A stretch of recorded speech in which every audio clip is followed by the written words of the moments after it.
The world is getting crazier. People are acting more and more insane. The end of the world is tomorrow.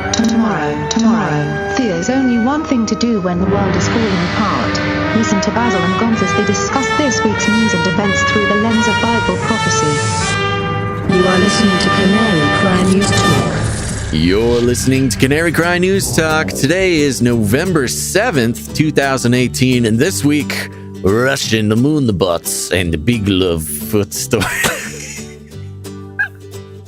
What? How do you feel that word? Big love foot stories. Bigfoot love stories. We're keeping it. Let's go. Oh my gosh. My name's Basil. And this is Gonz. This is what is this? The other news where oh gosh. You just completely threw me off. This is where we talk about the other news with Canary Cry Views, and we changed that this week. So there you go. Yeah, there you go. We're practicing. We're just keeping the take because we're working on live streaming these, so we got to get used to it. Anyways, welcome to this is bad. Welcome to Canary Cry News Talk, everybody. We are going to be Gonz, I have an update for you. Okay. Are you ready? Yes. I don't know if you've heard this conspiracy theory or not, but it's been floating around for a little while. Uh-huh. And I don't want to shock anybody, but evidence suggests that NASA faked the moon landing. Son of a bee sting.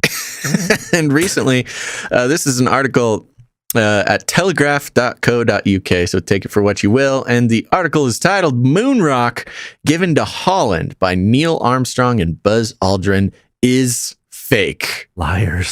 I have not seen a more definitive headline regarding fake moon anything in a long, long time.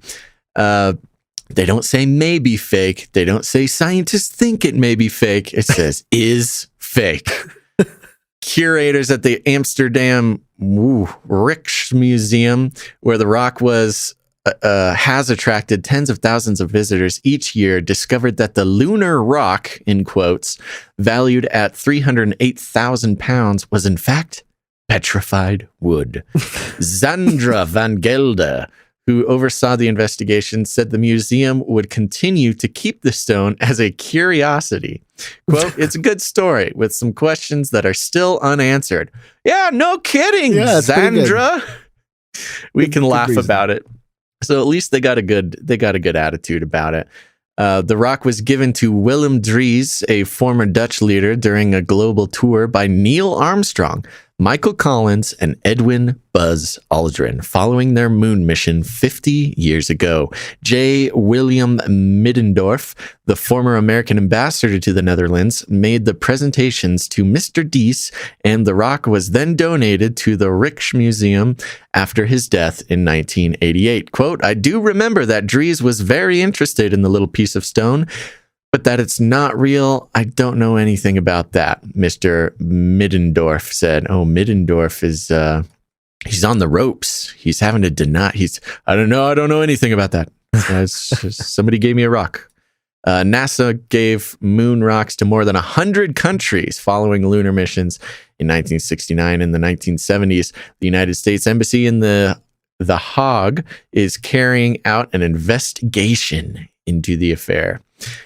Researchers at Amsterdam's Free University were able to tell at a glance that the rock was unlikely to be from the moon, a conclusion that was borne out by tests. Quote, "It's a nondescript, pretty much worthless stone," said Frank Bunk, a geologist involved in the investigation. Bunk. Yeah, I don't know if it's Beunk, so I don't know how it's spelled, but there you go. At a glance, researchers from the university could tell that it was petrified wood. Are you really upset about this? Does this crush your heroes, your space moon heroes? No. I mean, you know me. I'm painting you in a very bad way here. I'm a big fan of the theory of space existing. Which now right. I can't believe I have to qualify that. Yeah. But yeah, I'm a big fan of the theory of space existing. Listeners of this show will know I poke a lot of fun at the moon landing. And there you go. Apparently, NASA handed out 100 worthless pieces of rock, claiming they were moon rocks. Well, maybe NASA will claim at least one was fake. Well, either that or they'll claim that it was a replica that got misplaced. Maybe it's petrified wood on the moon. Oh, yeah. There you go. There you go. The thought plickens. Always with the different angles. Okay, Gons, give me our Flippy update for the day. Okay, so Flippy is evolving. It's we have to evolve. It's in the code. So, Yes. Scientific American, transforming robot changes shape at will. Ooh. Researchers have created a modular robot which can analyze its environment and reconfigure itself to overcome obstacles and achieve tasks. And they have a little video. We'll leave a link in the description and a whole bunch of links actually in our ad. Yeah. Not to be confused with the Terminator liquid metal robot that's that what I we thought reported on last week. Yeah, that's what I thought when I first read the headline, but it is more... This one's like full-on Voltron. It's modular and they can connect and reconfigure into... This is almost more terrifying than the liquid metal robot. In a way, yeah. It's kind of weird because it has like the brain and the eye that watches everything, and that's how it processes what shape to take and how to solve its environmental problems to overcome them and stuff like that. So yeah, it's all doing it on its own. So this is practical application of some of these algorithms in the machine. And it's it's doing work, Basil. I know those tricksy robots. They're going to be changing shape as soon as we figure out how to defeat them. Yeah, but it did show that they were a little clumsy. They still needed a little help. They're not really efficient yet, but it's a big step. As of now, it's about 3-inch cube robots, and they can kind of work in a team and rearrange and connect and disconnect to do what they need to do. But you know what they say? Teamwork makes the dream work, Gons. Oh gosh, the dream of human domination. Are you ready to become cyborg? And speaking of the beast system, Gonzo. Speaking of the beast system. That's right. This is on Newsweek.com. So just having fun here. This article is titled, Russia is going to build a moon base manned by avatar robots, report. The Russian space agency Roscosmos plans to have a technological system that sounds as if it's straight from a sci-fi film. Are you going to read the whole thing in a No, I was just going to do this first sentence. It's recently announced lunar base. Roscosmos revealed plans last week to establish the lunar base, with Russia aiming to land on the moon's surface within the next 2 decades. Stop for 1 second. How come there's didn't we hear plans to do this into I kind of get the feeling that in the 90s we were hearing stuff about in a couple decades. I don't know. It feels like all these countries, they're just pushing it back. Yeah, they've been saying we're going to go to the moon since 1969, and we've yet to figure it out. Yeah. But anyway. Now, agency administrator Dmitry Rogozin has explained that the system used to manage the long-term base will involve humans on Earth operating robot avatars on the moon. So cool. Quote, we're talking about creating a long-term base, not constantly manned, but visitable, Rogozin told state-run news agency RIA Novosti on Tuesday. He added that the project will be larger than the U.S. Apollo program. We will make a bigger program than puny American Apollo program. Russian news channel RT reported. The Apollo program landed astronauts on the moon in the 1960s. Yeah, right. And early 70s across a series of missions.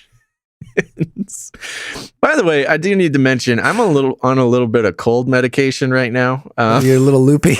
If you haven't is that noticed, what's going on here? And it's rubbing off on me. I woke up with the cold, and I did need to medicate to be able to do the show. That's what it is. We're having fun today. You brought pharmakia into this. Oh my goodness! Yeah, that's it. Just chill. Now I'm shilling for the Russians. While Rogozin didn't share any details of how the robotic system will work, the plans bring to mind James Cameron's blockbuster Avatar, which is set on Pandora, a lush habitable moon of a... Let me just real quick give you a synopsis of Avatar, James Cameron's hit film.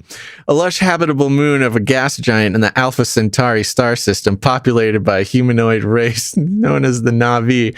To explore Pandora, scientists in the film use Na'vi human hybrids known as avatars, which are operated remotely. So they're like, this reporter is like, oh, I need 500 words on this Russian space program. Let me just take a whole paragraph to explain Avatar, a 12-year-old movie. Russia is aiming to land a cosmonaut on the lunar surface by 2030, but 2030. Rogozin, there you go, yeah, another 2030. But Rogozin didn't specify how much time it would take. How much time it would be between the start of the manned flights to the moon and the creation of a fully fledged base. Rogozin told RIA Novosti that Roscosmos would explore the possibility of using lunar soil as a resource that could help 3D print new parts and repair equipment, negating the need for costly resupplies from Earth. Wow, that's actually really fascinating. Anyways, moving on. Roscosmos has outlined a multi-step plan toward landing cosmonauts on the moon. Its final stage envisages humans using local resources to set up the infrastructure of a moon base. Leading up to the manned moon landing, the Russian Space Agency will conduct a series of missions preparing for the return of humans to the lunar surface. One of these missions, called the Luna 27, is being developed in collaboration with the European Space Agency. It will aim to send a lander to an unexplored area of the moon's south pole. NASA also has its sights set on the moon. The U.S. Space Agency is developing a plan for Americans to orbit the moon starting in 2023 and land astronauts on its surface no later than the late 2020s. No later than the late 2020s. So not 2030. Oh, those Russians are going to get there by 2030? Well, we're going to get there by 2029. The space race is on, folks.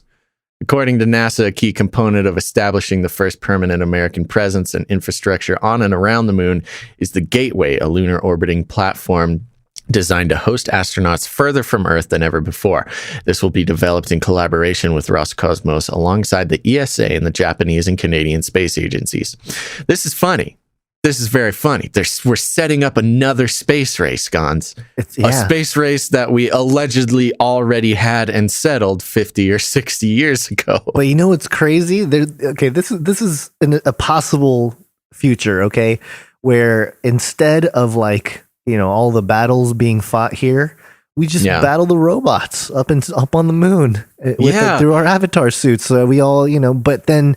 Kind of like my favorite movie, Robot Jocks. Instead of fighting wars and losing human life, we just all send little robot armies up to the moon, battle it out, and then we just have to respect what happens in the Thunderdome, which is now my new name for the moon. It is no longer called the moon. It is now called the Thunderdome.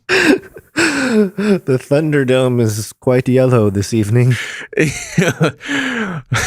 We will be writing love songs, but instead of when the Thunderdome hits your eyes like something, I don't know. 2 big pizza pies? Yeah, okay. All right. Oh man, cold medicine. Sorry about that. So there you go. We're going to do robots on the moon. You know what's going to happen? We're in another space race. I can picture, folk that might have more of a flat earth cosmology start looking around for shacks or hidden bases in the desert or something where they have these robots housed on giant stages, That's right. Flat earthers. We got to start looking maybe on Google Earth, or I don't know if they believe in Google Earth actually. We got to start looking for this fake Russian quote unquote moon base that Roscosmos has set up. That's just it's so Russian. It's so Russian. So it sounds like Rosicrucian. You figured it out, Gons. All right, Gons, as we know, it is November 7th, and yesterday was November 6th, the midterm elections. The what? The what?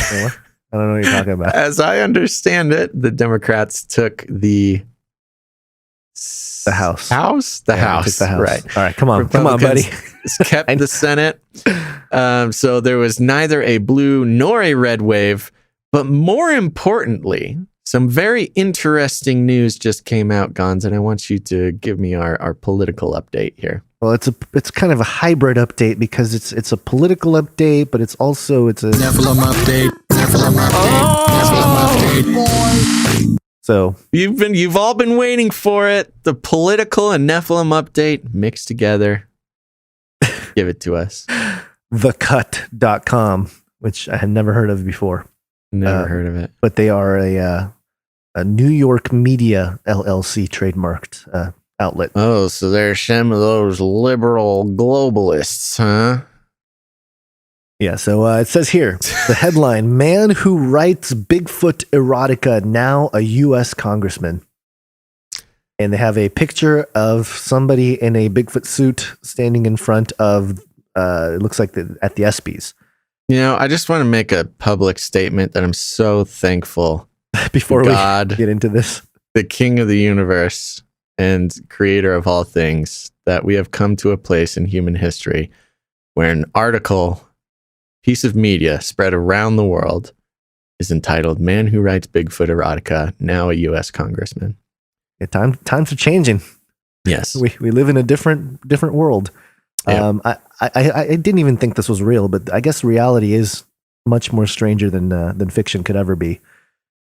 Republican Denver Riggleman, a man who once wrote a book titled Mating Habits of Bigfoot and Why Women Want Him, just beat out Democratic challenger Leslie Cockburn, Olivia Wilde's mom, for the U.S. House of Representatives in Virginia's 5th Congressional District seat.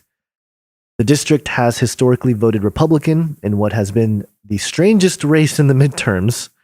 Riggleman beat Cockburn by 7 points, according to the New York Times. That was the most dramatic reading I have ever heard on this show, Cons. It's your medication speaking. Thank you for drawing me into this story. That's the only way you can read this article. It's just so ridiculous. And kind of scary to think that this is reality.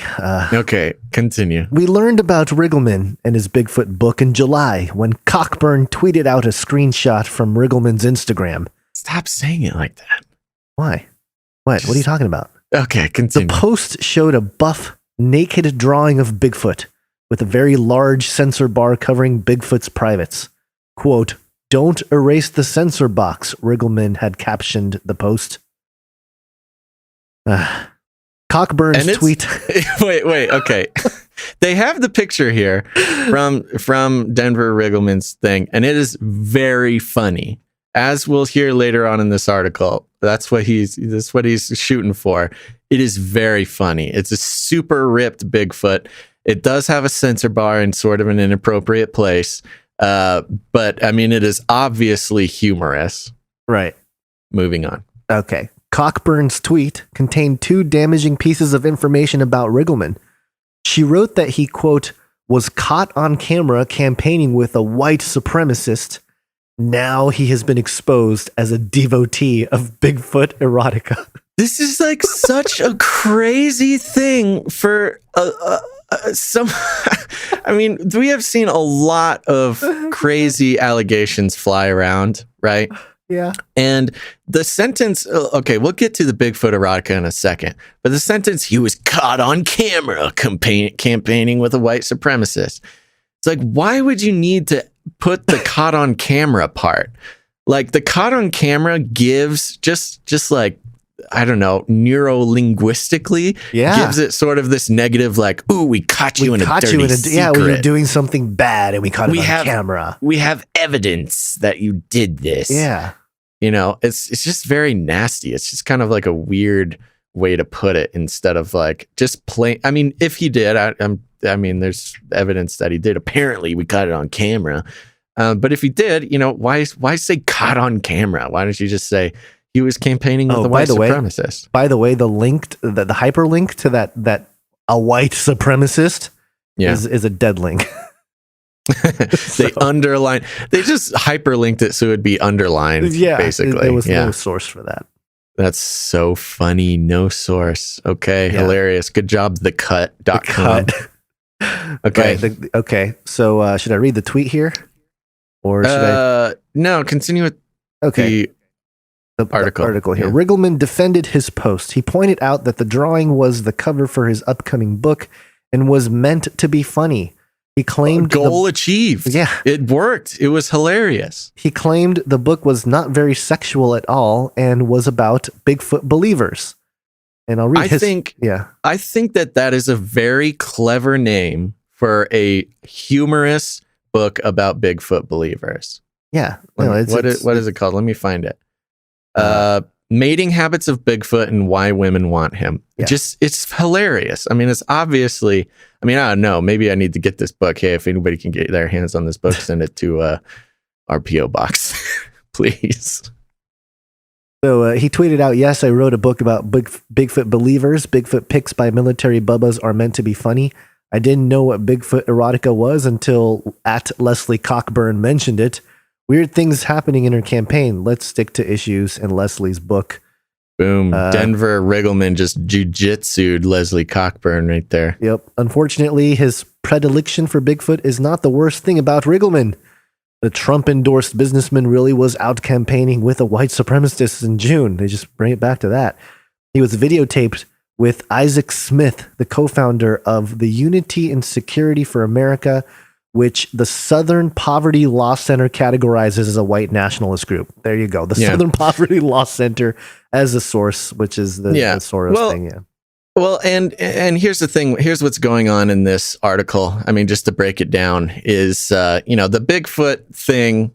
Obviously, he wrote a very funny book. Probably posted a picture that, like, if you're planning on running for office, probably wouldn't advertise not the best PR there for. So this was a vehicle, kind of picking on this guy's Bigfoot humor, was a vehicle to just communicate that, hey, he's hanging out with white supremacists, which he may be, and which is I probably wouldn't recommend him to do in a lot of ways. I don't think it.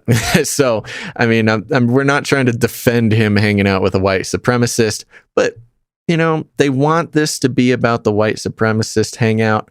I'm still kind of focused on his Bigfoot book. Well, it was that quote from the Cockburn tweet, being caught campaigning with the white supremacist, and then as an add-on, the cherry on top. Now he has been exposed as a devotee of Bigfoot erotica. Right. Exposed. Yeah. But he wrote it, what? Because he wrote a book and he had some...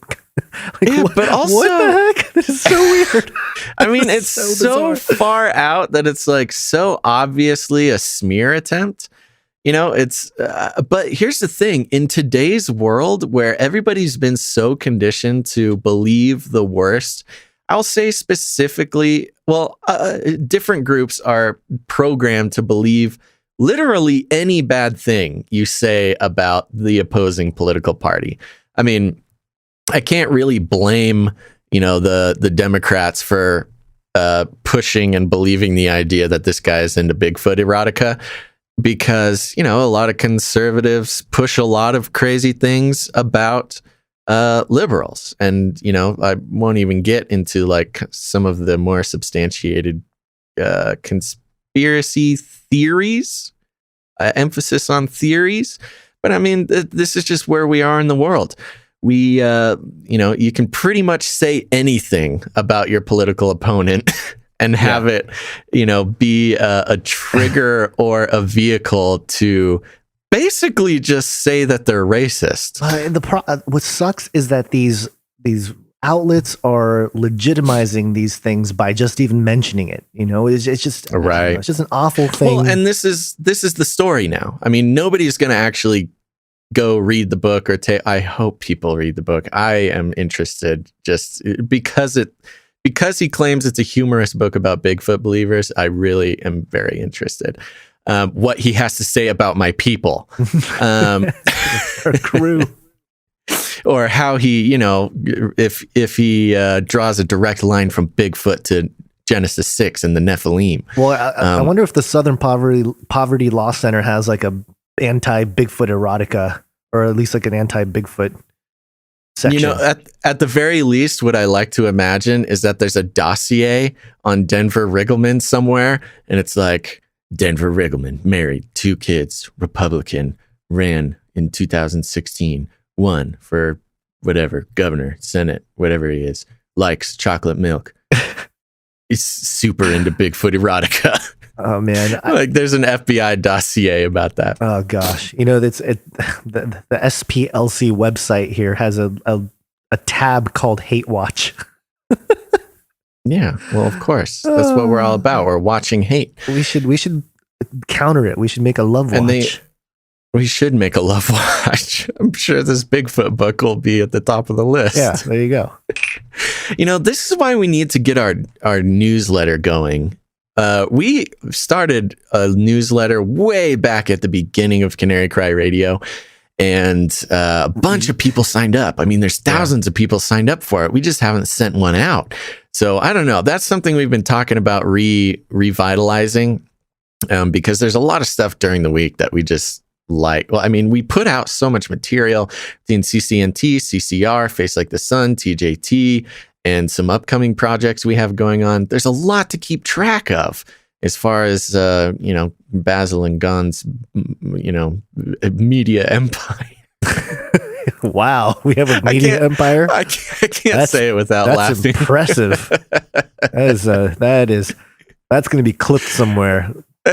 Those guys are so arrogant. They think they have a media empire. They're going to clip that, and then they're going to clip me doing my Russian accent. Yeah. He's a Russian. There you go. Yeah, this is more Russian interference into the elections. They talk about Denver Riggleman trying to influence American voters. Those dang Russians. I have more damning clips of you like this.